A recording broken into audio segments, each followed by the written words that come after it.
你有冇發現依家俾錢嗰一刻幾乎冇感覺？手機一掃，指紋一按就完成。你知道自己俾咗錢，但好難講得出究竟俾咗幾多，又失去咗啲乜。數字仲喺度，但消費以及錢本來是什麼的感覺，好像慢慢唔見咗。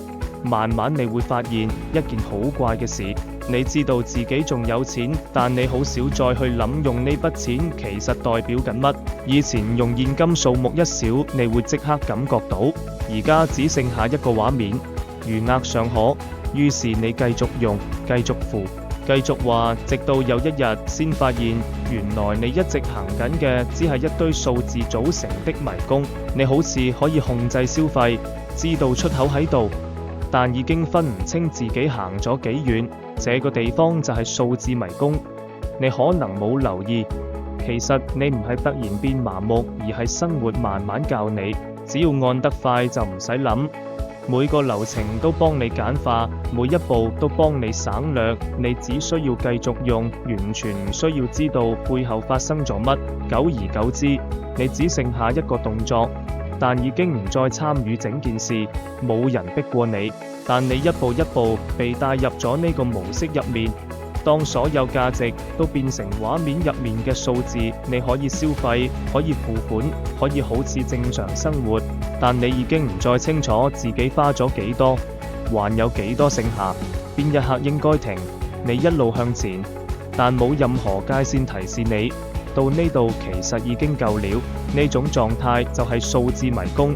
以前俾錢有重量，而家只剩下一個動作，手指一劃，聲音一響，錢就走咗，冇痛感，冇停頓，甚至連失去都冇好好發生過。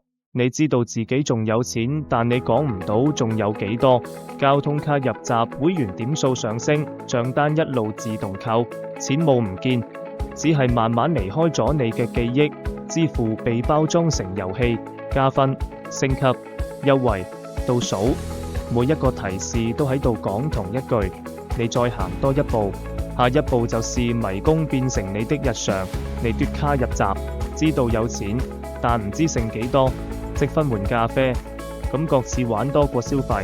用 Face ID 付款，畫面一閃就完成。加多一件面運，以為自己賺咗。訂閱月費被拆成幾蚊幾蚊，細到你幾乎感覺唔到。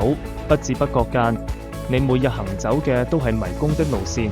直到有一日，你翻查記錄，檢視賬單，開始刪訂閱，錢突然變重，數字重新帶上壓力，你突然變清醒，迷宮開始出現裂縫，抽象嘅嘢開始恢復佢原本嘅重量。當商業設計唔再只求順暢，而係令你重新比較，重新感覺，重新停一下，價值先會再次出現。這是讓抽象落地，讓感覺回來嘅方法。我哋理解金錢，但已經好耐冇真正感受過佢。